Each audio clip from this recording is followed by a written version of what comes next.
Now, many people are so astonished when they start to wake up, they look into a spiritual means to escape it. In fact, they go spiritual shopping, like religious shopping. And most folk pick something in the New Age because they feel that the old religions don't guarantee them enough security. And so the New Age is something where there's no real rules, and it promises you personal power and all of this kind of stuff. And that's how they hope to get through stuff which they don't understand, this big New World Order and its rapidity of changing. But they hope to personally come through it somehow. And what it teaches them is how to deny all the negatives and not even look at the negatives, and teach them just to be happy. Now, Huxley would have been awfully happy with that himself, because he said that the main reason that people should be conditioned by those who knew how to do it is simply to put them into a state of happiness, because most people were always unhappy. He didn't mention the reason that they're always unhappy is because we're always going through either wars or economic depressions and so on, or unemployment or whatever, because the big boys club of which he was a member made all those things happen. So naturally you're pretty unhappy. So the whole key is to make you simply happy. And if you're happy regardless of what's happening, you're basically a conditioned fool. Because a natural creature would not be happy if its environment was threatened. I'm talking about its personal home, for instance, or the land that it walks on, or even its own personal security. It would not be happy at all. Your survival capabilities are being destroyed when you don't mind governmental interference in every facet of your life, including stopping you in the street and patting you down if need be, or watch with cameras wherever you go. So they had to just destroy the bits in your brain, basically. They discussed it too. That makes you. They call it the ghost in the machine. And they knew exactly what parts of the brain they'd have to take out, lobotomize, in other words, to make a happy, compliance, unaggressive population who'd be easily managed. And that was old stuff back in the 50s and 60s. In fact, they knew how to piggyback certain chemicals or viruses right into those particular areas. Yeah, it works very good with babies' vaccines, by the way. And all medical doctors are trained that to tell the mums they'll have a little bit of a fever. Of course, the fever is in their head. Don't worry about it too much. Well, when you get a fever in your head, that means there's inflammation. Inflammation causes death of cells.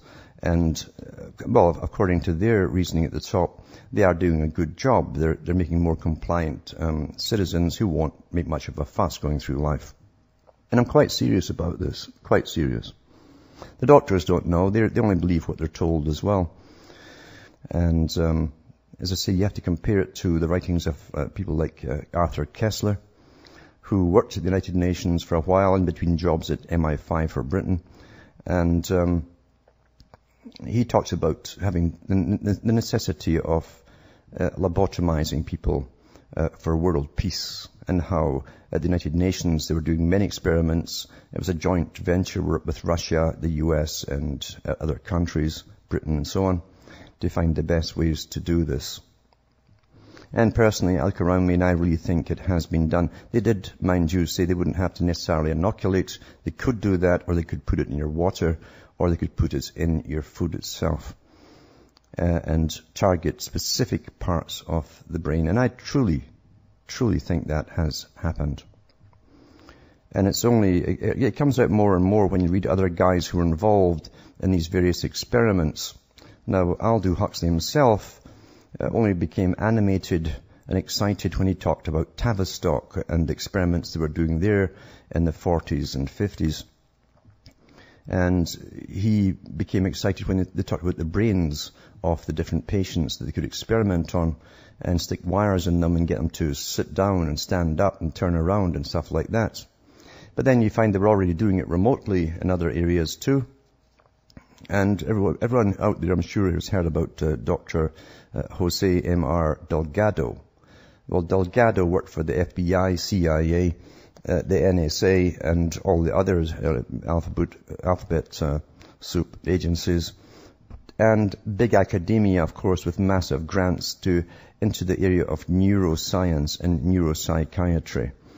He's a guy who's known for the famous little clip you'll see up on YouTube where a bull charges him and he stands there with his little remote control device and switches it on, and the bull stops dead in its tracks. Well, he thought that was wonderful if he could do that with people too.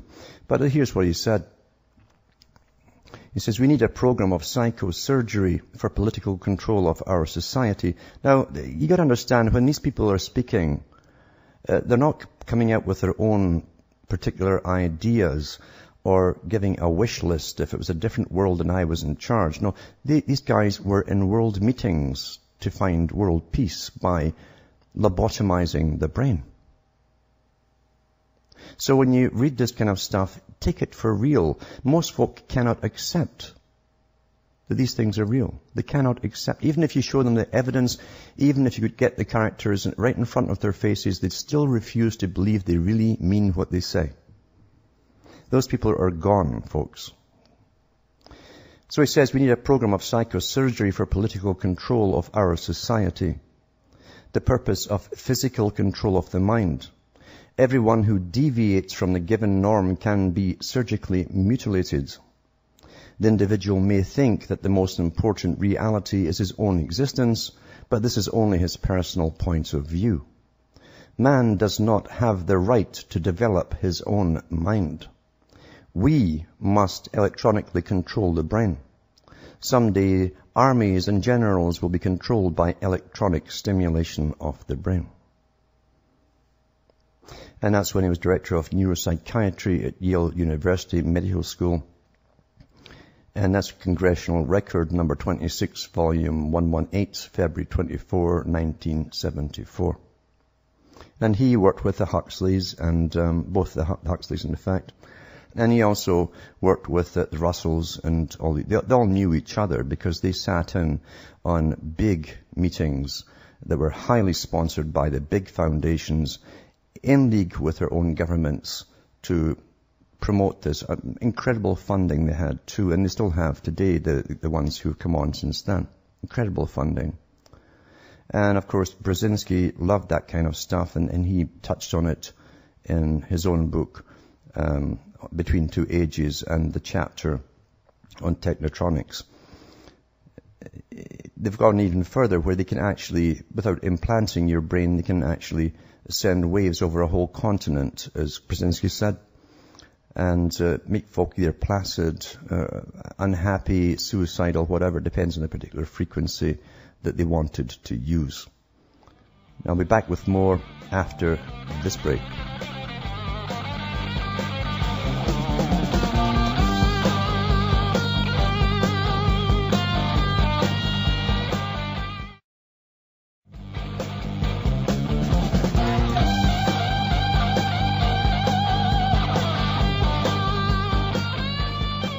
I'm Alan Watt, and we're cutting through the matrix, just touching on one of these perverted psychopaths that run the world on behalf of their masters. They're given unlimited financing to find ways of controlling every single person out there. And you've got to understand, too, for those who are awake and who have been relatively unscathed by the attacks being put upon them, by the food and the inoculations and all the rest of it, look around you, you can see it. You know it. I get enough emails here of people who are scared when they look around them in towns and cities and see how they behave or they act, or they see the sluggishness of their minds and how there's so much sameness within them. The sameness, you see. They're almost interchangeable. Their topics will always be the same, regardless of who you pick to talk about certain subjects that are in the media about. And they'll give you the answers they got by the guys who debate the stuff on the media. They are almost robotic themselves. There's no doubt about it. It's happening. And people sometimes come down on me and they'll say, oh, you're a downer, Alan. You know, why don't you just lighten up? Well, you understand when you're under full attack, if you're playing the happy jack, then there's something wrong with your brain. That old song, you know, don't worry, be happy, was meant for the general public. It ties in with Charles Galton Darwin again, who said, we, those who steer the world, the captains of planet Earth, he said, we must retain our survival capabilities. But by means of lobotomy, chemical and otherwise, he said, the public won't need that. They won't need the survival capabilities because the state will be making all their decisions for them. And he was a physicist who worked on the Manhattan Project. So it's not a matter of being sullen or, oh, woe is me type of thing. It's a matter of understanding the full dangers you're under. As I say, you've got to know all the bad news, and you've got to understand the bad news to understand what you're up against. You know, there's not one single military in the world, hopefully, in this day and age, that goes up against an enemy without finding everything they can about that enemy. And they've got to know what are the decoys that the enemy puts out and what's real and what isn't real.